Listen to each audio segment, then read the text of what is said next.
Olá! Não é à toa que o presidente Jair Bolsonaro está apostando tudo o que tem em duas frentes: a grande mentira sobre potenciais fraudes nas eleições e uma PEC kamikaze que, na prática, distribui dinheiro no período eleitoral. Ele está acuado. E a razão é a grave crise econômica que ele não só ajudou a criar, como ele não sabe gerir. A minha convidada de hoje, no Conversas com o Meio, é a professora Daniela Campelo. E ela estuda justamente isso, o voto econômico. Ela é doutora em ciência política pela Universidade da Califórnia, e ela é professora em Princeton e na FGV. Daniela está convicta que, se em 2018 o voto econômico ficou um pouco escondido atrás do voto antipetista e do voto anticorrupção, em 2022 ele volta com tudo, ele é decisivo. E Bolsonaro sabe disso, e ele sabe que, nesse aspecto, o ex-presidente Lula tem vantagem, tem uma memória de um governo muito bem sucedido na área econômica. Mas o desastre que foi o governo Bolsonaro não bastou para afastar dele parte da elite financeira e industrial, e isso para não falar do agronegócio, que se sentiu devidamente legitimado pelo bolsonarismo. E é hoje um dos mais relevantes grupos de poder do Brasil. São desafios para quem assumir essa verdadeira herança maldita que Bolsonaro armou. A conversa com Daniela Campelo está ótima. Vem comigo.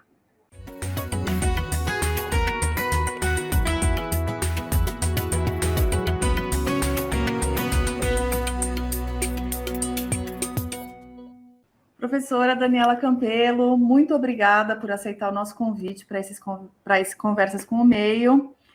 Vamos nessa, temos muito a conversar mesmo, né? Vamos lá, Flávia, vamos lá. Daniela, não tem como a gente iniciar uma conversa sobre política hoje ignorando o que aconteceu ontem em Brasília, este evento promovido pelo presidente Jair Bolsonaro com embaixadores para, mais uma vez, e agora claramente para o público externo, desacreditar o processo eleitoral brasileiro, as urnas, e enfim, deixar cada vez mais claro o caminho que ele está querendo seguir daqui até as eleições, né? Qual que é a tua leitura desse movimento? O que você acha que está por trás dessa atitude, dessa narrativa? Eu acho, Flávia, que existe uma percepção clara, que é clara até para a equipe do Bolsonaro, de que não existe suporte internacional para essa aventura. Eu acho que, isso, de certa forma, a gente pode ler essa apresentação como uma resposta praticamente ao roadshow que Edson Fachin, ministro, vem fazendo pelo mundo, mostrando como funciona o sistema democrático brasileiro, o sistema eleitoral, todas as garantias, de forma extremamente convincente. Eu acho que não há dúvida externamente de que a democracia brasileira funciona, ou funcionava, o sistema eleitoral funciona. Eu acho que isso é uma tentativa do Bolsonaro de trazer para si algum apoio, ao menos para as dúvidas que ele está tentando lançar sobre o sistema eleitoral. Agora, acho que assim, uma perda de tempo, não existe a menor possibilidade de países democráticos hoje apoiar essa aventura, muito menos o país democrático que mais nos interessa, que são os Estados Unidos, que acabaram de passar por esse trauma justamente na eleição do atual presidente. Então, assim, acho que foi um esforço perdido, na verdade. E eu vou aproveitar esse gancho da comparação com os Estados Unidos, da nossa relação com eles, que é tão fundamental. O Trump, ele usou algo, se não é igual, muitíssimo na mesma linha, né, da grande mentira, como inclusive o meio passa a chamar agora essa estratégia de descrédito das eleições. E também estava o Trump acuado por um cenário eleitoral bastante desfavorável, né? Embora lá talvez até o gap entre o Biden e o Trump nem fosse tão grande, mas a pressão era muito grande, né? Havia um indício claro de que ele corria risco de não se reeleger. Neste ponto também há similaridades? Você enxerga que esse movimento do presidente Bolsonaro tem a ver com ele estar acuado eleitoralmente? Sim, eu não tenho a menor dúvida. Eu acho que é um último recurso que o Bolsonaro tem, porque ele sabe, eu acredito que a equipe dele, hoje em dia, já sabe, principalmente os políticos mais experientes, centrão, que ainda apoiam o presidente, sabem que as perspectivas dele são muito ruins. Eu acho interessante porque, na verdade, isso aí o Bolsonaro mimetizou, imitou o Trump desde o início de uma maneira muito ostensiva, né? desde o começo, não sei se se lembra, mas o Trump começou o mandato dizendo que a eleição havia sido fraudada. E o Bolsonaro a mesma coisa. Então, assim, essa estratégia antiga, ela é um recurso que ambos utilizaram para o fato para a possibilidade de não serem reeleitos. Eu acho que o Bolsonaro está seguindo a cartilha direitinho, que seguiu o Trump, e eu acho curioso, inclusive, que ele já vem avisando isso aí faz 2 anos, né? Desde que aconteceu o evento do Trump, que acho que está claro para todo mundo que a intenção do presidente é essa. Eu acredito que se ele tivesse melhor nas pesquisas e tivesse uma perspectiva melhor, talvez ele não gastasse energia com isso, porque, obviamente, parte do apoio ao presidente, eu imagino que ele perca algum apoio com esse tipo de iniciativa, com eleitores que eventualmente votariam nele, mas que não querem ver a democracia sob risco como ela se encontra agora. Agora, que ele vai tentar, eu não tenho a menor dúvida, porque as perspectivas, de fato, são muito, muito desfavoráveis. Então, na tua visão, não é uma estratégia que pode se espalhar, enfim, furar a bolha? Você acha que não pode contaminar? Eu acho que essa estratégia eleitoralmente é péssima. Eu acho que não existe... eu acho que o Bolsonaro vem avançando nas duas frentes. Obviamente, ele está tentando gastar tudo que pode para forçar essa reeleição, conseguir, de alguma forma, angariar mais votos, e, por outro lado, ele está atuando nessa frente golpista. Agora, eu não acho que essas duas iniciativas são independentes. Eu acho que uma frente tem efeito na outra. Eu acredito que existam eleitores do Bolsonaro que gostassem de um novo governo Bolsonaro, enfim, não vou entrar no mérito, sabe-se lá por quê, mas que não querem que seja um governo ditatorial. Então, nesse sentido, eu acho que ele assusta uma parte do eleitorado, e isso funciona negativamente para ele na via eleitoral. Agora, de novo, eu acredito que hoje, para ele, a maior perspectiva está na via não eleitoral, porque eu acho que a probabilidade dele vencer hoje é muito pequena. Muito pequena. E por quê? Vamos entrar, então, um pouco nisso. Você publicou um artigo, né, recente, mas vem estudando, enfim, essa evolução, por assim dizer, de 2018 para cá, né, do cenário político. Me conta um pouco qual é o cenário para além do discurso golpista que o Bolsonaro está enfrentando. Pois é, eu acho, Flávia, deixa eu dar um passinho para trás e começar falando um pouco de 2018, porque eu acredito que se concluiu muita coisa com relação à política, como a política funciona no Brasil, com base numa eleição que foi muito excepcional. Eu insisto muito nisso. 2018 foi uma eleição que aconteceu no meio de uma crise econômica muito forte, uma reversão muito repentina dos preços das commodities, que teve um impacto na economia muito forte. Foi uma eleição que aconteceu no meio de um escândalo de corrupção enorme e com muita divulgação na mídia. E, sobretudo, foi uma eleição que aconteceu onde não existia o que a gente chama, esse péssimo nome que o cientista político usa, que é incumbente. Não havia um incumbente correndo para a reeleição. O Michel Temer não estava no pleito, e o candidato dele, enfim, ninguém não conhecia e não sabia nem que era o candidato dele, enfim, ele não se envolveu muito na eleição. Então, nesse sentido, as eleições, de uma forma geral, são eleições, quando são reeleições, sobretudo, são avaliações no desempenho dos presidentes. Esse sistema presidencial em geral, não é só no Brasil, nem só na América Latina. Nos Estados Unidos é onde mais existe pesquisa sobre isso. Mas, naquele momento, aquela eleição não foi uma avaliação sobre o governo que estava ali, porque não existia, esse governo não estava correndo para a reeleição. Então, acabou sendo, de certa forma, um referendo sobre os governos do PT no passado, alguns votando no PT por conta do período do Lula, alguns votando contra o PT por conta do período da Dilma, mas não foi uma eleição comum, uma eleição normal, digamos assim. Então, quando vem alguém de fora, nessa eleição, em que as pessoas não acreditavam mais em nada, com toda a crise de corrupção, com toda a divulgação da crise da corrupção, eu acho que houve uma percepção de que tudo que era ligado à política era ruim, era sujo, era incorreto, era corrupto. Então, houve um espaço muito grande para alguém que se vendesse como de fora do sistema, que é curioso no caso do Bolsonaro, eu digo isso no artigo, que ele conseguiu se vender como de fora do sistema por conta do tamanho da irrelevância que ele teve no sistema esses anos todos em que teve no Congresso, né, que praticamente não passou lei nenhuma, enfim, passou leis pitorescas, digamos assim, nada que fosse ele relevante. Era um personagem folclórico. Pois era um personagem folclórico, e pouco conhecido, e pouco levado a sério, e pouco relevante, então não foi difícil para eles passar como o que a gente chama de outsider. Poderia ter sido outro. Do meu ponto de vista, o país pedia, existiam pesquisas naquela época, em 2018, que já no começo da campanha diziam, a maioria das pessoas queria alguém de fora do sistema, alguém que não tivesse envolvido com esquema de corrupção, alguém que não tivesse envolvido com o toma lá da cá do Congresso, enfim. Houve essa oportunidade. Poderia ter sido o Joaquim Barbosa, poderia ter sido o Luciano Huck, poderia ter sido sabe-se lá quem, mas acabou estando Bolsonaro no lugar certo, na hora certa. Então, foi uma eleição muito excepcional.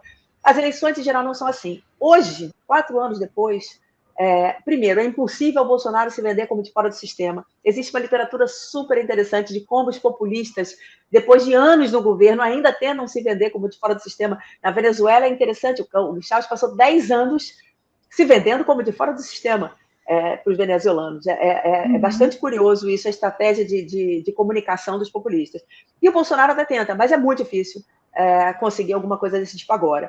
É uma eleição que não vai ser uma eleição de antipetismo, porque por mais que ainda exista o antipetismo, e eu estava vendo essa semana, saiu alguma pesquisa mostrando que acho que era da Quest, que nunca esteve tão baixo, acho que está em 30% hoje, que é o mais baixo desde 2002, que era 32%, as pessoas querem saber o que o governo entregou. Uhum. E, normalmente, esse referendo no desempenho do governo, porque sabe-se muito pouco sobre o que o governo faz, o eleitor tem muito pouco acesso a quais são as políticas adotadas pelo governo, o que ele tem como referência é o seu próprio bem-estar. Então, minha vida melhorou ou não melhorou é a grande pergunta que se faz. E não eu acho que é mais interessante até do que isso, é sutil, porque não é uma avaliação racional. Quanto que melhorou meu salário, eu estou melhor empregado agora do que antes, como é que eu comparo isso com Lula? É uma memória afetiva de como o eleitor se sente ao longo do governo. Então, eu acho que hoje o eleitor vai comparar como ele se sente hoje e como ele estava se sentindo no período do PT, para aqueles que se lembram disso. Então, para o Bolsonaro, é extremamente negativo, porque, naturalmente, a gente sabe, por todas as pesquisas e por todas as evidências, que as pessoas estão se sentindo muito mal.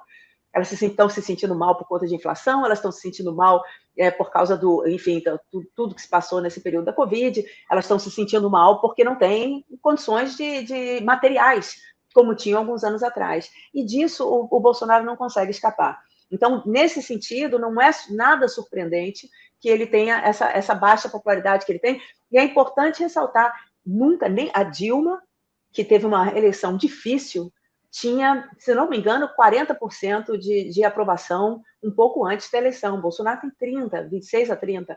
Então, assim, e a reeleição dela foi ali no limite, né? Foi praticamente um empate com o Aécio. Então, assim, a situação dele é muito excepcional comparada com os governos anteriores no Brasil. Bom, essa tua fala faz um resumo bem interessante da tua linha mestra ali nesse artigo mais recente e já me deu brecha para um monte de perguntas. Então, vamos tentar decupar aqui um pouquinho. Eu vou começar meio pelo fim, essa questão da memória afetiva, né?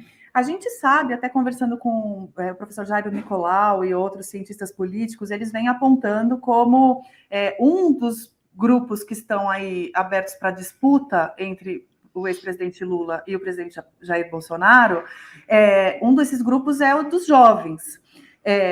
E que os jovens, particularmente de cidades grandes, estão mais indecisos, não tem muita clareza de para onde ir. E eles não têm essa memória afetiva tão clara do governo Lula, porque, mal ou bem, o governo Lula acabou faz tempo. A memória que talvez esteja mais recente seja, inclusive, do que deu errado no governo Dilma. Então, como é que você avalia essa estratégia e, na verdade, essa memória? Que papel que ela pode ter em grupos que talvez não estejam com tanta clareza dessa memória do que foi o governo Lula? Pois eu acho que, na verdade, é uma pergunta muito interessante, porque, de fato, são grupos que o PT não vai poder apostar naquilo que se viveu durante o governo. Eu imagino que, dentro desses grupos, um aspecto muito importante dessa campanha, bom, primeiro claramente como se vive hoje, né? Se a minha vida hoje é uma vida que eu quero ter durante os próximos 4 anos. Que essa é a primeira pergunta, na verdade, mais do que qualquer comparação. É essa vida que eu quero nos próximos 4 anos. Eu acredito que, para muitos, materialmente, não seja o de interesse o que está se vivendo hoje. O outro aspecto que é importante e que, obviamente, vai dividir os jovens, porque nem todos têm o mesmo ponto de vista, são as questões dos valores, né? O que o PT propõe em termos do que é uma sociedade, no sentido de uma sociedade aberta, uma sociedade progressista, uma sociedade que aceita a diferença, que consegue lidar com preferências diferentes, no sentido, não estou nem entrando no mérito político, não, porque aí a banda é outra, mas do ponto de vista de grupos, de minorias, enfim, de respeito a minorias, isso é de fato uma proposta do PT. O PT teve um programa de cotas que fez muita diferença, o PT teve mulheres na administração que fizeram muita diferença. Então, eu acho que, nesse sentido, é muito atrativo para certos grupos de jovens. E o Bolsonaro, claro, tem atração para outros grupos de jovens que têm essa visão, uma visão mais, talvez, mais religiosa, ou mais, digamos, conservadora da sociedade. Mas, de qualquer maneira, Flávia, eu ainda acho que vigora, por mais que não se tenha a memória específica sobre o governo do PT, a primeira pergunta é menos sobre a comparação e é mais sobre que vida eu tenho hoje, e se essa vida, essa perspectiva que eu tenho hoje é que eu quero continuar tendo nos próximos 4 anos. E eu acho que nesse quesito aí tá muito difícil para o Bolsonaro. E também aí entra um outro ponto que você aborda no artigo, que é o da culpabilidade, né, da responsabilidade. Então, o quanto o Bolsonaro vai conseguir se desligar ou não dessa culpa da situação econômica atual. E isso também é uma coisa que, desde o começo, ele sacou e sempre jogou a culpa para fatores outros, sejam governadores e municípios, Supremo, guerra, pandemia, enfim, sempre tem algum outro culpado, né? Você já tem uma interpretação do quanto isso está colando ou se costuma colar para quem faz isso? Não funciona, Flávia. Isso, olha, a primeira vez que eu escrevi sobre isso foi logo no comecinho da pandemia, num artigo para Piauí, e a gente comentava, eu e o César, meu coautor, que exatamente, que essa estratégia, a gente entendia por que o Bolsonaro fazia o que fazia, né, criar um inimigo, ele sabia que a situação ia ser complicada, né, uma pandemia é uma pandemia, quer dizer, viria uma crise naturalmente, e era preciso encontrar um inimigo, algum opositor para colocar a responsabilidade. Mas a gente já dizia de antemão que isso não acontece. No voto econômico, que é esse fenômeno que conecta o bem-estar econômico com a decisão de voto do eleitorado, essa literatura é uma literatura das mais consistentes de ciência política, porque ciências sociais não são física, química, né? A gente não tem, as regularidades têm que ser tomadas com muito cuidado, porque existe um contexto social, histórico, enfim. Mas no caso do voto econômico é muito interessante, porque isso, seja em países desenvolvidos, menos desenvolvidos, assim, é um fenômeno realmente muito documentado. E uma das coisas que a gente sabe do voto econômico no presidencialismo é que não tem conversa, é a responsabilidade do presidente. O eleitor responsabiliza o presidente, para o bem e para o mal. Né? Eventualmente, tem choques econômicos favoráveis que o eleitor também vai responsabilizar o presidente por eles. Mas essa é a lógica, e existe toda uma literatura no Brasil que mostra que assim, o legislativo pouco sente, o partido eventualmente pouco sente, quem sente é a figura do presidente. Então, essa responsabilidade é colocada para o Bolsonaro. Agora, é importante dizer algumas coisas. É curioso porque a maneira que a gente colocava isso era o seguinte, que o Bolsonaro, com todo o desastre que foi o governo Bolsonaro em termos de destruição do aparato estatal, destruição de políticas públicas estruturadas há décadas em todas as áreas, seja cultura, educação, meio ambiente, enfim, em todas as áreas. É um governo que, se fosse avaliado, se o eleitor fosse um analista, um cientista político, que acompanha todas as políticas adotadas pelo governo e prestasse atenção nisso e devotasse a sua atenção a isso, que a gente sabe que não é o eleitor médio em lugar nenhum do mundo, que tem mais o que fazer, né? Não é o cientista político. O Bolsonaro não estava não chegava no segundo turno, porque realmente foi um governo de desastre, foi um governo de tragédia, em todos os sentidos. Só o acompanhamento, só o que aconteceu durante a Covid no Brasil é inédito, é uma coisa que passei um ano agora em Washington, todo mundo que se aproximava de mim se aproximava quase para me dar os pêsames, para me lamentar o que estava passando no Brasil. Então, assim, se fosse para olhar as políticas adotadas pelo governo, ele não tinha nem segundo turno. Ele não estava nem com 30% de aprovação que ele tem. Agora, o eleitor não tem acesso a essas políticas, ele não tem tempo e não tem interesse em ficar acompanhando políticas públicas. Ele olha o resultado só. Então, o Bolsonaro, em certo sentido, ele vai perder essa eleição, não necessariamente por conta do que ele fez, mas, de certa forma, pelo contexto em que ele operou. Então, só para deixar claro, o governo foi do ponto de vista da análise política, foi um fracasso absoluto, uma tragédia, um governo que não conseguiu passar nada, a única coisa que passou, de fato, foi a reforma da Previdência, que foi apesar do governo e não por conta do governo. Então, muito pouca coisa, de fato, aconteceu. Mas não é por isso que ele não tem a popularidade que tem, e sim pelos resultados desse governo, principalmente do ponto de vista econômico. E esses resultados, indiscutivelmente, têm o efeito do fato de que realmente passamos por uma pandemia, que é um evento, né, é um evento do século. Passamos hoje por uma guerra, por uma invasão da Ucrânia, que é um evento muito importante. Os Estados Unidos hoje, o Biden está querendo desonerar de impostos os combustíveis para tentar baixar o preço da gasolina, porque isso aí está afetando a popularidade dele lá. Então, isso é um problema mundial, não há a menor dúvida sobre isso. Então, nesse sentido, se o mundo fosse justo, ou o eleitor pudesse observar tudo e tivesse tempo e interesse em fazer isso, Bolsonaro também não estaria sendo reeleito, mas seria por aquilo que ele realmente fez ou não fez no governo. Não é o caso. Eu acho que muito do que se vive hoje economicamente, é claro que tem essas consequências do que vem passando fora. O que não quer dizer que a gestão econômica do Bolsonaro mereça qualquer crédito ou elogio. Eu acho que o que está acontecendo agora, nesse momento, também é clássica literatura de ciência política, de ciclo econômico eleitoral, que eles estão queimando todas as pontes para o próximo governo. E a percepção é que, assim, eu acredito que para o Bolsonaro não vai doer nada chegar em janeiro e acabar com todos os auxílios, porque ele nunca teve interesse em auxiliar ninguém. Essa não é a agenda dele. Nem constrangimento em agir de uma forma questionável. Ele vai auxiliar, eventualmente ele auxilia até os caminhoneiros, que são o grupo dele, vai auxiliar os militares, eu não tenho a menor dúvida como auxiliou, e muito, durante esses 4 anos, foi um grupo privilegiado em relação a todo e qualquer outro. Agora, auxílio Brasil, auxílio para as pessoas mais pobres, isso aí acaba sendo, em janeiro, ele não vai ter o menor pudor de fazer.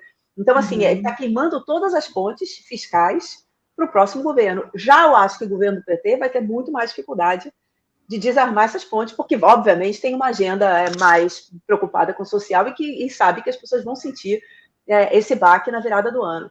Então, assim, é realmente impressionante. Eu estou muito impressionada com o nível em que se avançou nesse ciclo econômico eleitoral em termos de fez tudo. Eu acho que nenhum outro governo teria tido a ousadia de fazer o que o Bolsonaro está fazendo hoje na agenda econômica, e eu estou impressionada, assim, acho que nenhum outro governo teve espaço dado pelo Congresso e pelos agentes econômicos para fazer o que está fazendo. Eu fico muito impressionada. Daniela, você levantou aí alguns pontos fundamentais, eu acho que para a gente aprofundar essa conversa ainda mais, porque, primeiro, ele está podendo fazer isso cooptando o Congresso, inclusive com o voto da oposição que se sentiu numa armadilha sem saída. O quanto isso é um fato? O quanto a oposição realmente esteve encurralada para votar a favor da PEC do eu acho assim, eu vi as críticas e, obviamente, eu gostaria que a PEC não tivesse passado. Eu acho que a gente entende a emergência da situação das pessoas, mas não são esses 3 meses com a possibilidade de um novo governo Bolsonaro que vão resolver o problema de ninguém. Então, assim, nesse sentido, eu acho que foi um tiro no pé. Agora, é impossível não entender a lógica eleitoral. No dia seguinte, veja bem, primeiro que a oposição tem um tamanho relativamente pequeno nesse Congresso, né? Então é possível que a oposição votasse contra e ainda assim ele conseguisse fazer. Agora, é muito difícil imaginar o dia seguinte de um voto do PT, de um PDT, do PSOL contra essa PEC e viralizando PT, PDT, PSOL votaram contra um auxílio para uma população que está, enfim, que realmente precisa. Então, assim, eu acho que do ponto de vista da análise política, me surpreende que alguém se surpreenda que a oposição tenha votado a favor. Mas isso eu entendo a lógica. Um pouco contra o que você estava falando do fato de que o eleitor tende a responsabilizar somente o presidente. Então, o congressista não conseguiria escapar um pouco dessa narrativa. Falando, esse aqui é um negócio, independentemente do congressista, eu acho que o que teria no dia seguinte era Lula, Ciro, partido de Lula, partido de Ciro, botaram contra um auxílio para você que não consegue mais comprar a sua cesta básica. Então, assim, é muito difícil, numa campanha eleitoral, você tomar uma decisão desse tipo. Eu acho que são coisas diferentes. Uma é que, é claro que o que quer que o eleitor sinta do ponto de vista econômico vai ser atribuído ao presidente, mas que uma informação dessa, há 2, 3 meses da eleição, você saber que o presidente ia passar de 400 para 600 o seu benefício, e que o partido do Ciro, o partido do Lula, o partido da Simone Tebet foram contra, é difícil imaginar que alguém fosse bancar uma decisão dessas. Embora eu acho que, de fato, assim, do ponto de vista concreto, foi uma tragédia. É uma tragédia que vai cair no colo do próximo governo, sem dúvida alguma. Ou pode ajudar a que o próximo governo seja Bolsonaro. Você acha que pode ter esse tamanho? Pois é, eu acho que não, Flávia. Na verdade, o que acontece é o seguinte, eu ando pensando muito sobre isso. Tem algumas questões. A primeira é o seguinte, o voto, quando você faz modelo de voto econômico, normalmente a gente usa ou a média do governo. O modelo de voto econômico é assim, é entender o quanto um X% de crescimento gerou um aumento de votos para um governo. Tá? A ideia do modelo é dar essa resposta. E o que a gente faz, normalmente esses modelos são modelos que são baseados ou no período todo do governo, então assim, 1% de crescimento médio durante esses 4 anos vai gerar tantos por cento a mais de votos para o presidente. Uhum. Ou a gente usa o último ano, e, no máximo, últimos 6 meses, talvez, mas não existe modelo de voto econômico que use o último mês da presidência, ou os últimos 2 meses da presidência. O que acontece, assim, o contrafactual disso, o cenário alternativo, você imagina, qualquer governo faz o que quer, não entrega nada para ninguém, nem em saúde, nem em educação, nem em segurança, nem em renda, e aí no último mês, enfim, dá aí um auxílio maravilhoso, as pessoas votam, seria fácil demais, né? Não é assim. A construção da decisão do voto é uma coisa que acontece ao longo do tempo. E eu acho que é importante dizer também, o voto econômico é um voto de quem não é, digamos assim, partidário. Então, tem, vamos dizer, sei lá, Uruguai, por exemplo, é um país que tem, as pessoas são, muita gente fiel a um determinado partido, fiel a outro, ou na Argentina, fiel aos peronistas. Esses eleitores são muito menos vulneráveis à variação da economia. Né, muito menos sensíveis a isso, porque eles são petistas, são bolsonaristas, acreditam no bolsonarista. Hoje, pode acontecer o que acontecer, ele vai acreditar que o Bolsonaro fez o melhor, tentou fazer o melhor, então mesmo que isso é tudo ruim, ainda assim, o Bolsonaro tentou. O eleitor petista vai votar no PT, não tem a menor chance de pensar em votar no Bolsonaro. Então, o voto econômico é um voto ali daquele eleitor fluido, que não está fechado com ninguém e que responde às condições da vida material. Nesse sentido, hoje a gente tem o quê? 70% de pessoas que dizem que não mudam voto mais. Né? Uma eleição muito polarizada como essa é uma eleição em que tem muita gente que já está definido. E se você for pensar, dada a diferença entre Bolsonaro e Lula, e das propostas e da realidade dos dois governos, muita gente já está muito fechada, é muito difícil pular de um para o outro. Eu acho que pula de um para o outro o eleitor menos informado, com menos acesso à mídia, e que está respondendo ao voto econômico. Mas esse, enfim, já está nesses últimos 4 anos passando, a gente sabe o quê? Ou nesse último ano, piorando ainda por cima. Então, assim, eu acho muito difícil que uma mudança que aconteça no último mês ou nos 2 últimos meses de governo vá, de fato, fazer uma diferença do ponto de vista dele ser eleito. O que pode vir a acontecer é o Lula está naquela faixa de possibilidade de vitória no primeiro turno. E isso não é impossível que essas mudanças dificultem a vitória no primeiro turno, o que eu acredito, e alguns outros acreditam também, que favoreceria muito, criaria maiores incentivos para o Bolsonaro tumultuar as eleições, porque um segundo turno é só Bolsonaro e Lula, né? Esse primeiro ele vai ter que brigar contra a eleição de todo mundo. Exato. Agora, você começou a tua explicação, Daniela, falando sobre o quanto você considerou o quanto você considera a eleição de 2018 algo excepcional. O que nos garante, com tudo isso que está acontecendo, que a exceção não vire a regra, ou, enfim, outros fatores não passem a ter mais relevância do que o voto econômico? Por exemplo, você mesmo apontou o voto de valores, né? Então, assim, esse voto de costumes é uma coisa que está muito permeável, esse discurso está totalmente disseminado, né? Por que você está com tanta certeza de que é o voto econômico? Mas veja, o voto em valores, isso é um fenômeno que vem acontecendo em outros países que não só aqui, né? Esse fortalecimento dessa agenda de costumes e liberdades individuais e etc. Eu não desconsidero isso aí, não, mas eu acho que isso aí já é um dado. Eu acho que quem veio com o Bolsonaro até aqui, depois da destruição do aparato estatal que houve, depois da tragédia que foi a gestão da Covid, com a economia como se encontra, muito provavelmente tem uma identificação com o presidente que não tem nada a ver com nada disso, e enfim, já está fechado com o presidente, e esse grupo muito fiel não está variando mais, né? Esse grupo muito fiel sempre esteve com ele e continua estando, ele tem lá uns 25% dele, não sei quantos são fiéis a ele ou odeiam muito o PT, são muito antipetistas, mas esse grupo vem com ele nunca caiu muito dos 20%, né? Então, sempre tempo por ali. Agora, eu acho que o que é interessante, então, não é que isso aí não exista, tem, por exemplo, outros países em que, como eu citei o exemplo do Uruguai, outros países que têm partidários dos Estados Unidos, os democratas são democratas, os republicanos são republicanos, e você tem o swing voter, que a gente chama, que está ali no meio. Então, o voto econômico não desconsidera o fato de que tem eleitores que não respondem à economia. Alguns são mais responsivos, digamos assim, reagem mais à economia, e outros não. Os mais partidários, os mais fiéis, não reagem tanto. E, por exemplo, depois do governo Dilma, o petista votou no Haddad de novo, não pensou em votar no Bolsonaro, independentemente de ter gostado ou não ter gostado do governo. Agora, o que eu acho que foi muito excepcional na outra eleição foi o fato de que não tinha incumbente.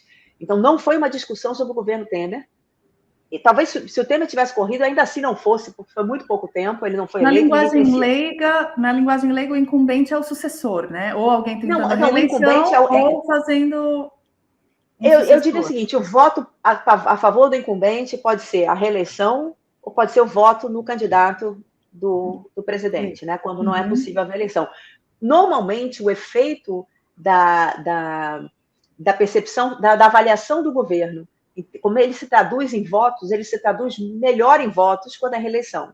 Então, por exemplo, no caso, quando passou de Lula para Dilma, Lula tinha uma popularidade de 87% e a Dilma não teve 87% dos votos. Agora, em geral, tem uma relação quase 1 para 1 ali entre os que avaliam como bom e ótimo o governo e os que votam para o governo. Isso aí a gente tem até, eu acho que, se não me engano, tem um gráfico desses no trabalho lá da revista de Ciência Política.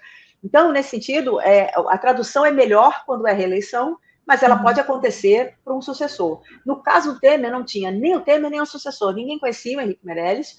O Henrique Meirelles tem um discurso tecnocrático que realmente não é um discurso que não chega no eleitorado. Eleitoral, né? Não é. O Temer nem se envolveu muito na campanha e ninguém também sabia quem era o Temer, porque o Temer nunca foi eleito, não fez campanha, enfim. Então, nesse sentido, era um vácuo ali de avaliação do que aconteceu nos últimos anos. Então, o que houve foi uma avaliação, de certa forma, dos governos do PT, que era o que tinha para ser avaliado naquele momento, na cabeça do eleitor. Então, alguns favoravelmente e outros desfavoravelmente. Eu acho que gerou um espaço para ver alguém de fora do sistema que hoje em dia não tem. A gente vê, por exemplo, essa discussão que ainda me admira, como que ainda tem alguém falando de terceira via, curioso. Assim, desde mais de um ano atrás, essa conversa já não faz mais muito sentido. Porque a gente tem um presidente, e o presidente, por pior que seja, que é o caso do Bolsonaro comparado com qualquer outro que eu tenha observado na minha vida adulta, por pior que seja o presidente. Então, ele está na televisão o tempo todo, o Bolsonaro está na internet o tempo todo, está falando com as pessoas, ele é alguém que existe um reconhecimento da marca. As pessoas lembram do nome, e isso conta, lembrar do nome da pessoa, né?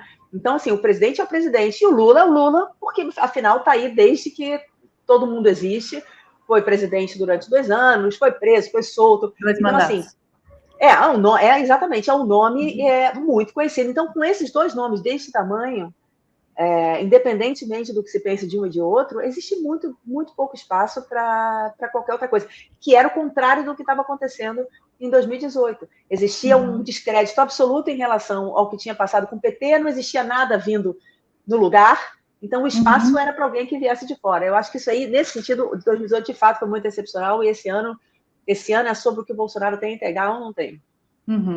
E você já pontuou algumas vezes nas suas falas essa questão de o eleitor saber as ações do governo, saber o que o governo faz ou não, né?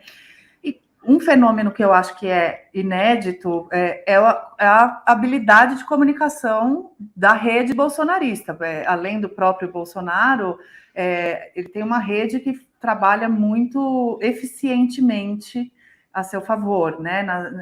Tanto em rede social quanto principalmente em rede social, né? Mas no boca a boca também e tal. Isso pode fazer uma diferença extra bolha ou só para quem já está com ouvidos de ouvir e de achar ele bom? Pois então, eu achei da hora essa pergunta, na verdade, porque eu acho que ela fala muito sobre o que é ser um líder populista. Se a gente for pensar nos líderes populistas clássicos, Getúlio Vargas, Perón, né, falando para aquela massa na praça, a comunicação com aquela massa urbana que não existia anos anteriores. Então, foi uma mudança na forma de comunicação, era o político ali falando para as pessoas em público, visualmente, né, todo mundo assistindo. No caso, por exemplo, você pensa no Chaves, o Chaves era um super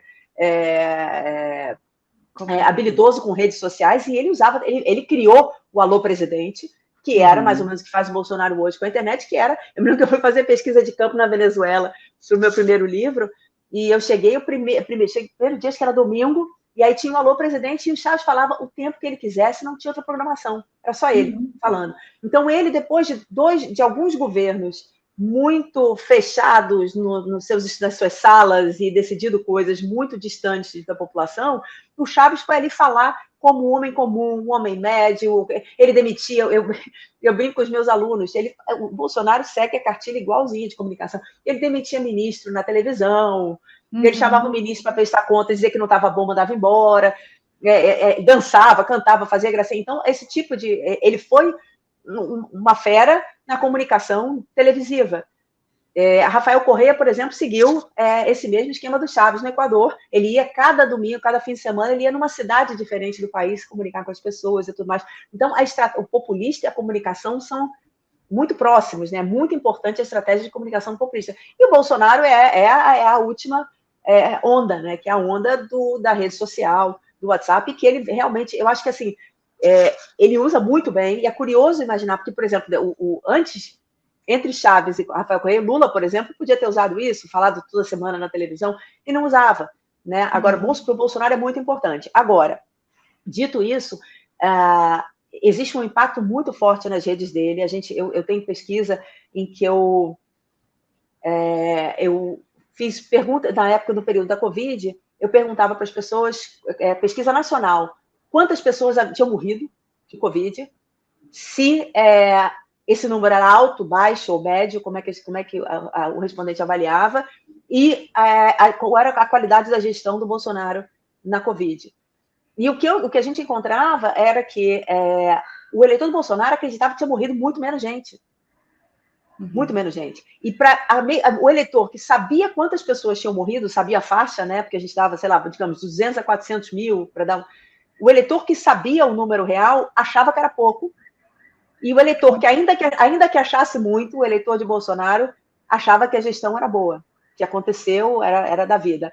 Então, e o mais curioso de tudo isso é que o eleitor do Bolsonaro, que se informava por televisão, por jornais, não era tão diferente assim do eleitor não bolsonarista. Mas o eleitor que se informava por WhatsApp era aquele que não tinha a menor ideia do que estava acontecendo na realidade. Então, números que a gente via todos os dias, tinham, né, aquele relatório de quantas pessoas haviam morrido, todo mundo sabia esse número, um número muito divulgado. A gente fez com números redondos, inclusive, quando bateu nos 200 mil ou 300 mil, que os jornais mostram, a televisão comenta, ainda assim, o eleitor que se informava por WhatsApp de Bolsonaro não sabia, achava que tinha morrido muito menos gente. Então, eu acho que tem um poder muito grande uma vez que você está dentro dessa rede. Agora, quem é eleitor do Bolsonaro e se informa por outras mídias está muito mais aberto a saber o que está se passando de fato na realidade. Eu fico pensando, por exemplo, entre as elites que apoiam o Bolsonaro, é muito curioso que as pessoas, assim, eu não sei o que elas leem. Então, ou assistem. Era a minha próxima pergunta. É bom que a gente está em sintonia, porque eu tenho aqui elencadas as perguntas e eu encaixei essa de entender o quanto o voto econômico é diferente em diferentes classes sociais. Eu acho que o Brasil exige que a gente pergunte isso quando a gente vê que uma elite econômica ainda está aderente à candidatura à reeleição do Bolsonaro, sendo que ela também sofre os impactos da crise econômica, né? Não é que ela está isenta, né, desses impactos, ela está escolhendo. Então, eu queria entender um pouco como é que se aplica a diferentes classes. Olha, Flávia, eu vou dizer o que eu penso, mas honestamente eu queria entender um pouco também. E é curioso que eu converso com muita gente que tem todo dia, né, prestando consultoria ou ouvindo de certos grupos, e eu acho que tem muita gente que não consegue entender. Eu acho que tem uma parte que é o seguinte, a gente tem que falar, depende de que elite. O voto econômico, como eu disse, né, a não ser que existe uma fidelidade partidária, uma fidelidade a um determinado indivíduo, as pessoas respondem à situação econômica. Agora, se você pega, por exemplo, o agronegócio, que é o carro-chefe da nossa economia hoje, todo esse período Bolsonaro foi um período, quer dizer, fora a pandemia, houve a pandemia, mas de subida de preço de commodities. Agora, falando sobre sorte, Bolsonaro teve azar em alguns sentidos, teve a pandemia, teve a guerra, mas a gente teve uma recuperação de preço de commodities tremenda, né, nesses últimos 2 anos. E essa recuperação aconteceu de uma maneira muito especial, que eu acho que eu não entendo, e eu acho que os economistas hoje ainda não entendem, a gente vai entender no futuro, que foi uma recuperação desses preços sem que a moeda... A primeira coisa que acontece quando tem um boom de commodities é a apreciação da moeda, porque começa a entrar dólar na economia e a moeda se valoriza. Nesse período não aconteceu. Muita coisa excepcional aconteceu nesse período para a gente poder entender ainda, porque é muita coisa mexendo ao mesmo tempo, e todo e qualquer modelo que a gente use estatístico, a gente tem que controlar, manter algumas coisas fixas para saber se tem um efeito, né, do que nos interessa. Então, tinha muita coisa mexendo ao mesmo tempo, eu acho que a gente não sabe ainda dizer por quê. Mas o fato concreto é que, para o agronegócio brasileiro, houve uma subida tremenda dos preços com o real desvalorizado. Ou seja, os custos são basicamente em reais e as receitas são em dólar. Nunca estiveram tão felizes. E uma coisa que eu pesquisando... Uma legislação ambiental que tem isso. Essa é a parte sorte do Bolsonaro com o agro, né, que não tem nada a ver com ele, né? Subir para as commodities ou a desvalorização da moeda nesse período, que também aconteceu em outros países. Então, essa é a parte sorte. E tem a parte da retórica. O agronegócio, a minha pesquisa hoje é sobre o sentimento anti-China no Brasil, que me levou a olhar muito o agronegócio. Estou tentando entender um pouco melhor como é que quais são as preferências políticas, como é que se comporta. Então, eu acho que tem essa parte da sorte e tem a parte da retórica. O agronegócio se sente carregando o país nas costas, não se sente valorizado, não se sente compreendido, acha que o brasileiro não dá o valor que ele tem, e o Bolsonaro tem esse discurso. É o que ele diz o tempo todo. É o agro, é o campo. Ele trabalhou muito bem essa retórica para o agro. E, por fim de tudo, assim, ele acabou... Tem vários... Eu não vou entrar no mérito muito da questão do agronegócio, porque é um tema que eu estou estudando agora, mas, obviamente, tem agros e agros, que convergem em muitas coisas, mas, eventualmente, tem lá a sua diferença. E tem, por exemplo, de fato, assim, o fato de que você não tem mais fiscalização em lugar nenhum, que todos os orçamentos foram cortados, que o presidente diz que tem que invadir terra indígena, que o indígena tem que ser incorporado à cultura, ou sei lá, tem que ganhar dinheiro com mineração, isso aí é um sinal verde para uma série de grupos que ganharam muito nesse período. Então, assim, se você for pensar do ponto de vista de voto econômico, querer continuar como está, eu acho que tem muita gente no agronegócio que quer continuar exatamente como está. Fora que invasões de terra, questões políticas de terra, óbvio, estão paralisadas por conta de um governo que praticamente deu sinal verde para, enfim, usar as armas contra quem quer que seja. Então, nesse sentido, não é de todo surpreendente. Eu acho, é claro, a gente pode fazer um julgamento moral do voto e dizer, nossa, a gente olha para o país como está, você olha, enfim, o Estado como ficou. Eu acho que qualquer pessoa de bom senso deveria olhar para isso e dizer, não, independentemente de eu ganhar ou não, eu sou contrário a isso. Mas, enfim, o cientista político não faz julgamento. A cidadã faz, mas o cientista político não. Então, eu entendo perfeitamente. Outras elites me surpreendem mais. E para mim é muito interessante. Eu estudei muito mercado financeiro para o meu primeiro livro e me surpreendeu muito. Eu estudei disciplina do mercado, como que o mercado consegue influenciar a política econômica, em que condições o mercado consegue influenciar. E eu fico impressionada com o espaço que o Bolsonaro teve para fazer tudo o que fez, em termos, não só o que não fez, né, as reformas que prometeu, mas, enfim, gastar o que não tem, fazer essa bagunça que está fazendo agora nesse último ano, sem que ele tenha sentido muita pressão do ponto de vista do mercado, ainda haja, de fato, pessoas do mercado que são ou indiferentes a ele ou Lula, ou ainda estão com ele. Então, essa parte, para mim, é muito surpreendente. Eu acho que tem certas elites que eu não consigo, hoje, compreender. Eu vou te dizer a minha intuição, e que isso não é um tema de pesquisa, mas, enfim, a minha intuição é o seguinte, é que a elite brasileira é tão poderosa que ela não precisa de um governo favorável a ela precisa só que não tenha um governo desfavorável, no sentido da redistribuição de renda. Então, assim, a elite tem medo de desfazer a reforma da Previdência, porque, obviamente, isso foi redistributivo, tem medo de reforma trabalhista, que foi redistributivo. Eu acho que há muita discussão sobre qual foi o efeito e qual não foi, mas a gente sabe que foi uma reforma que facilitou o empregador em relação ao empregado. Então, eu acho que isso é o que não se quer. Agora, se vier um governo nessa bagunça que é o Bolsonaro, tudo bem, contanto que não toque nessas questões muito fundamentais. Eu só posso acreditar que seja isso. Ou seja, professora, a essa altura não dá mais para parte do mercado financeiro justificar a adesão ao bolsonarismo via Paulo Guedes, por exemplo, certo? Exato, mas o Paulo Guedes, na verdade, é uma das apostas de mesa de bar da gente, quanto tempo duraria o Paulo Guedes no governo.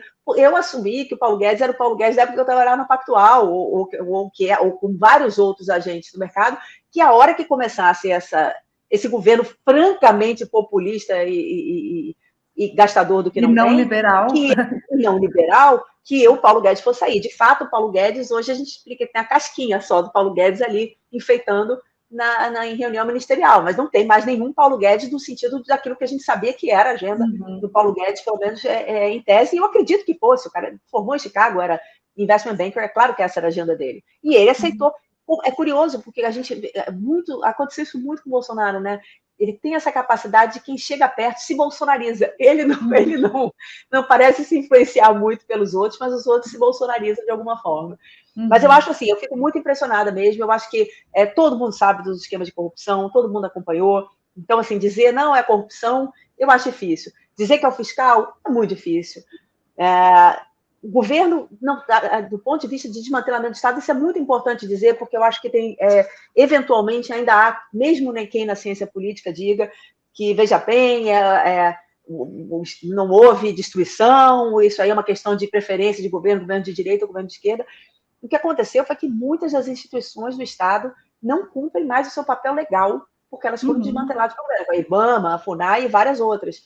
Então, assim, isso é muito sério, né? A desinstitucionalização que aconteceu, a relação com a PGR, por exemplo. Isso, era aí que eu... o judiciário ali tem uma parte ainda segurando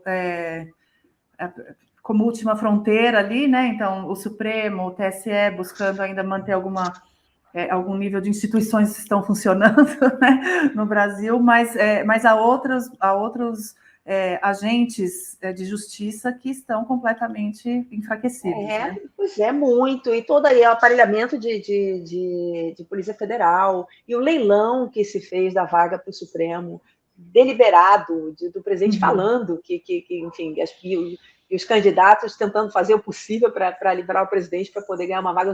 Esse tipo de coisa, assim, é uma destruição de capacidade do Estado, da ordem das coisas. Como é que alguém pode acreditar que isso aí seja positivo de alguma forma? Ainda, para mim, é muito surpreendente. Eu vou te contar que essa parte das elites não é caso para ser estudado. E a fundo. E nesse sentido, o ex-presidente Lula ainda não encontrou, ou pelo menos não se esforçou publicamente a demonstrar qual o discurso econômico que ele tem para oferecer para essas elites, né, que ainda estão aderentes ao bolsonarismo. Como é que você enxerga isso? Você acha que o timing disso está se perdendo? Você acha que é uma estratégia eleitoral interessante, primeiro, reviver ali a memória do Bolsa Família, enfim, de tudo que ele construiu economicamente, para depois ir para as elites? Como é que você lê esse movimento? Pois eu tenho alguns pontos que eu acho importantes. O primeiro é o seguinte, uma discussão de agendas é o que todo mundo quer numa campanha presidencial. Agora, é muito difícil uma discussão de agenda, enquanto o outro lado está, enfim, fazendo sabe-se lá o quê. Então, eu acho que essa assimetria, saber que não vai haver um debate de agendas, cria muito pouco incentivo para o PT, de fato, se expor se expor a uma agenda que vai ser criticada por uns, vai ser elogiada por outros, vai gerar um debate que não existe agenda bolsonarista para comparar.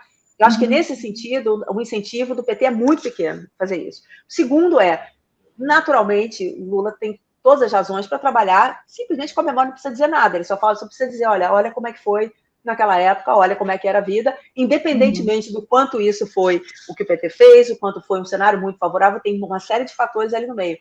Mas, para o eleitor médio, que não está olhando para as políticas, é o que basta dizer, vamos lembrar do que se viveu naquela época. Eu acho isso aí uma estratégia vencedora. Inclusive, não cria nem grandes conflitos, né? Porque ninguém vai questionar o que aconteceu, muita coisa boa naquele período, comparativamente. E eu acho que tem uma outra questão que essa é mais, digamos, isso é uma percepção minha, que eu não sei se tem alguma razão de ser, mas eu acho que, de novo, a nossa elite se desmoralizou muito nesse processo do governo do Bolsonaro. Muito.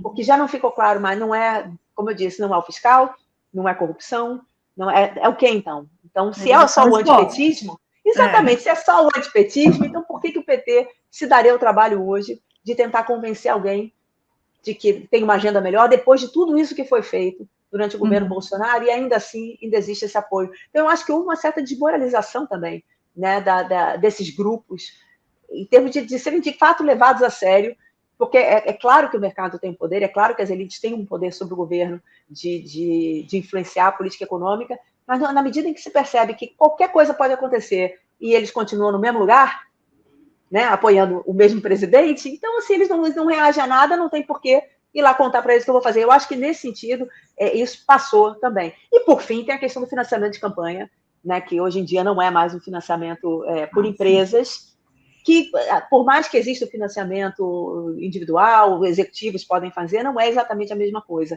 Então, pelo fato de ter tanto dinheiro de campanha que não depende desses grupos econômicos, isso dá um espaço, obviamente, muito grande para os políticos, para o bem e para o mal, satisfação, não ter que dar tanta satisfação assim. Eu vou te dizer que isso é uma das questões que eu sempre brinco que esses últimos anos demandariam um meia-culpa de muitos analistas e muitos cientistas políticos sobre o que funciona, o que não funciona. Eu acho que o meu meia-culpa seria com relação ao financiamento público de campanha.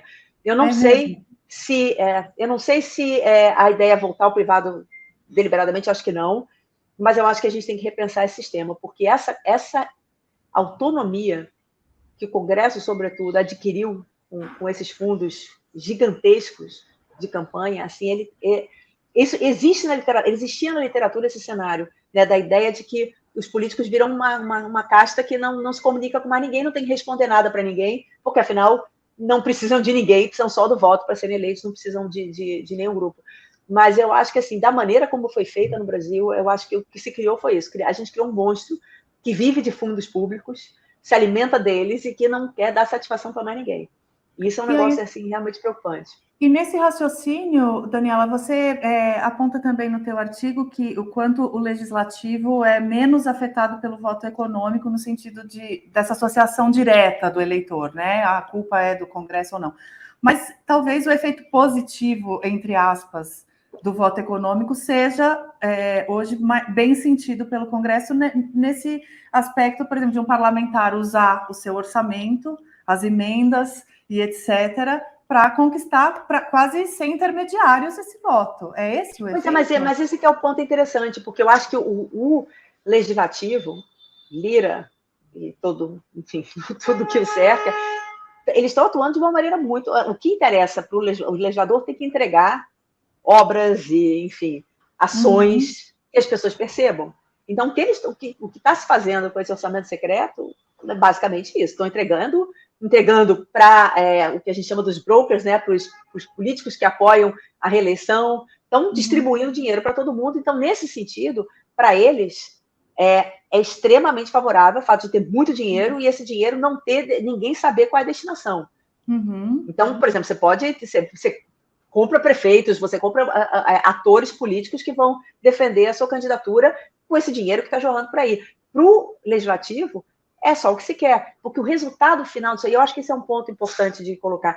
Existe, por mais até que o mercado não esteja sendo tão limitador assim do governo, a gente percebe, por exemplo, agora começou a subir o dólar de novo. Sim. Existe um limite para o que se pode fazer numa eleição, mesmo que o governo gaste tudo que ele queira, se esse gasto gerar uma percepção de um cenário muito ruim no futuro, ele vai gerar uma desvalorização, certamente, do preço, do valor da moeda, porque o investidor sai do país, e isso gera inflação e tem outras consequências. Então, eu acho que o Bolsonaro está, de certa forma, vivendo esse momento. Ele ganhou um espaço fiscal por conta dessa subida de preços de commodities, mas a gente percebe que esse espaço fiscal tem limite. Depois dessa PEC kamikaze, o dólar realmente deu um repique e só voltou a subir. E tem razões para isso, né? Porque, de fato, a gente não sabe o que vai ser a economia no ano que vem.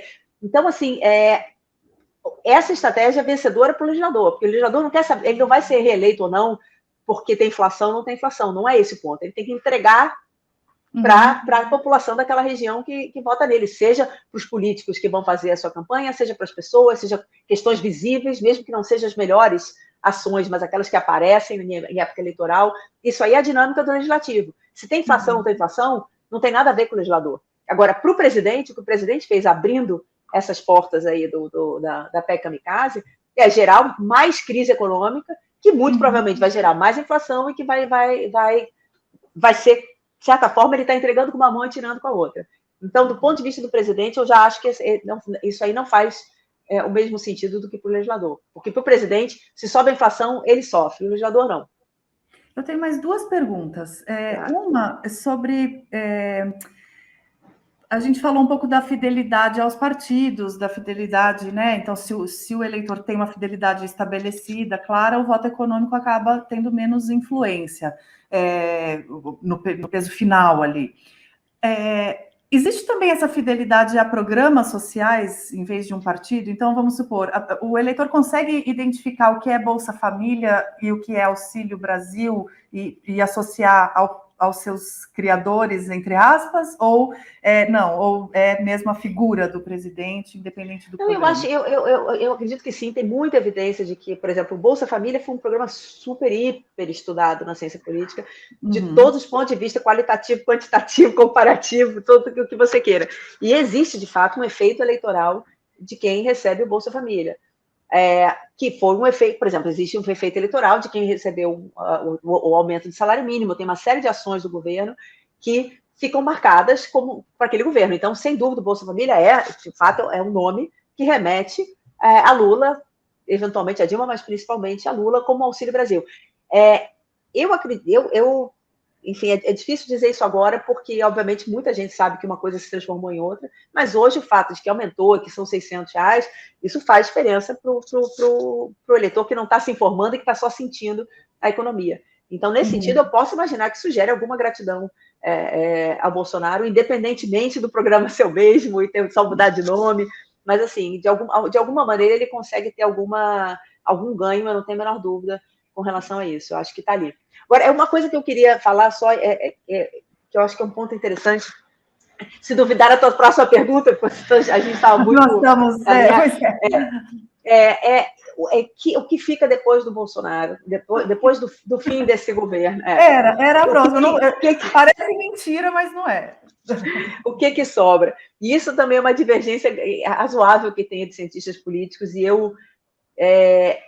eu não estou desmerecendo essa virada conservadora que a gente passou, que é uma virada conservadora que aconteceu no mundo, não aconteceu só aqui. A gente não sei como é que chama, backlash, essa reação a um período muito mais liberal e progressista que o mundo viveu. Eu acho que nos Estados Unidos, por exemplo, houve uma reação muito forte, e aqui há também. Eu cansei de escutar pessoas da minha faixa de renda e amigos dizerem que os seus filhos não vão mais para a universidade porque não são negros, então não conseguem entrar por causa de cota. Eu acho que houve uma reação a essas políticas, uma reação muito conservadora, muito pesada, e essa aí está aí. Eu acho que muita classe média saiu do armário nessa reação. E não desconsidero isso aí, não. O conservadorismo das nossas elites. Agora, para ser sincero, eu imagino assim, eu acho que o Bolsonaro saindo, acho que ele vai voltar para o tamanho que ele tinha. Porque uma das coisas que sustenta essas redes é o fato de ele estar na presidência, é o fato de ter muito recurso direcionado para esses blogueiros, para todo mundo que está ali alimentando essas redes, e é o fato de ele estar em evidência. Eu acho que uma vez que se perca isso, eu tenho muita eu não sei se é esperança, porque eu acho que, de novo, né, essa demanda social pelo conservadorismo, pelo racismo, por essas coisas todas que estavam ali escondidas e que, de repente, as pessoas se sentiram mais à vontade de demonstrar, está ali. Mas eu acho que, em termos de figura política, eu não consigo ver, por exemplo, como o Trump hoje está nesse momento de transição, a gente não sabe muito bem para que lado vai. Mas a diferença muito importante do Trump com relação ao Bolsonaro é que ele invadiu, engoliu, tomou conta do Partido Republicano.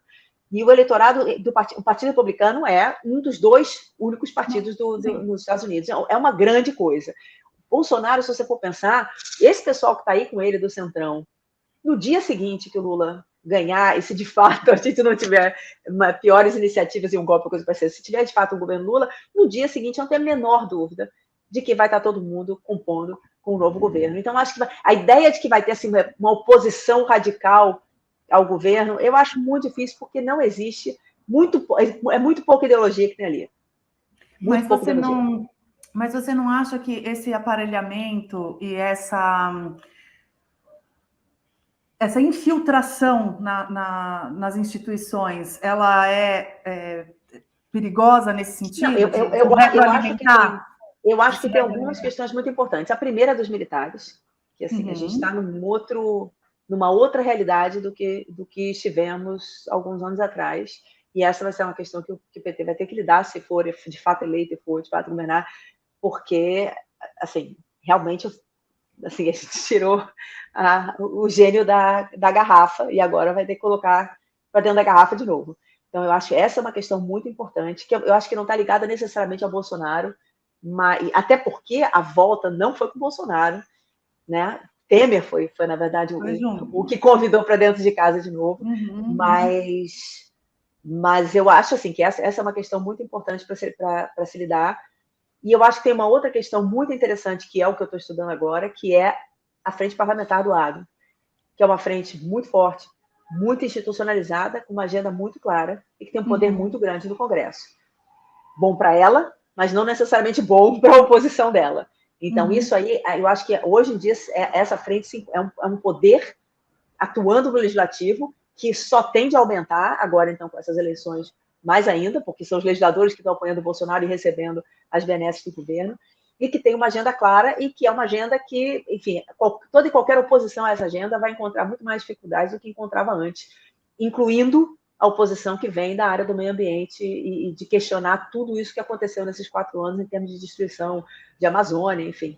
Eu acho que essa é uma agenda muito importante para o Brasil, importante para o planeta, e eu acho que o mundo inteiro está de olho, e tem que ser discutida e tem que ser organizada de alguma forma. A gente tem que conseguir entender, como é que eu vou dizer, que o nosso sistema produtivo tem que falar com isso, tem que falar com a economia verde, tem que falar com a economia de baixo carbono, tem que falar com proteção do meio ambiente, e hoje em dia não está falando porque o governo passado, esse governo desconhece essa questão. E isso aí vai ter que voltar para a agenda, e eu não sei exatamente em que termos vai voltar, porque se tem uma coisa que de fato mudou nesse país, fora assim, uma certa consolidação do poder evangélico, é o poder do agronegócio, que é representativo do poder econômico que tem, e de uma organização política muito profissional, que está lá no Congresso. Eles andam, de uma certa forma, próximos, né? Enfim, o interior do Brasil é mais conservador em valores. Sim. Então, eu acho que isso foi uma grande mudança que vai ter que ser lidada pelo próximo governo, assim como as instituições que mudaram na esteira dessa mudança, que foi, por exemplo, o orçamento secreto vai ser uma senhora questão para ser resolvida. Eu falei que só tinha 2, mas aí você me trouxe isso, eu vou fazer mais uma, porque... Então, talvez, o Bolsonaro talvez volte a ser irrelevante, entre aspas, politicamente, mas o bolsonarismo talvez não. Pois é, mas esse é o ponto. Eu não acho que isso aí é bolsonarismo, não.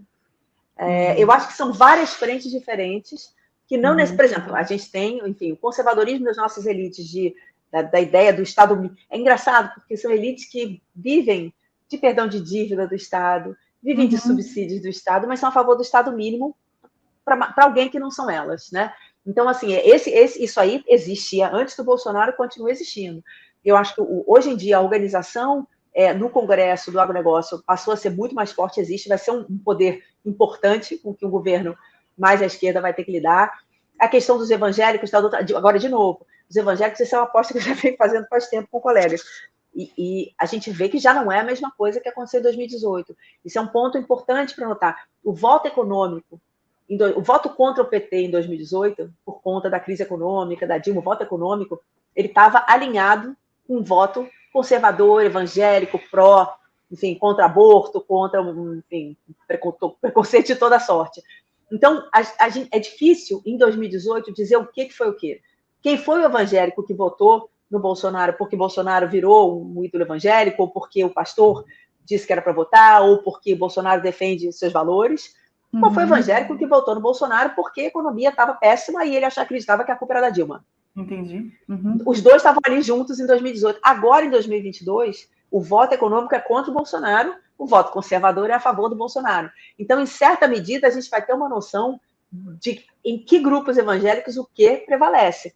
Porque as pessoas estão preocupadas que se pode ter casamento gay ou não pode ter casamento gay, o aborto, até um certo ponto, mas comer e ter emprego e ter seu filho estudando ou trabalhando é muito importante. Então, eu acho que como eles não estão andando juntos nesse momento, a gente já vê menos apoio do que existia antes. Então, não acho que o Bolsonaro ele catalisou ali a insatisfação dos evangélicos com o cenário que existia de corrupção, de crise de corrupção e de crise econômica, com essa questão dos valores. Hoje em dia, restaram os valores e as outras duas questões não estão ajudando muito o Bolsonaro.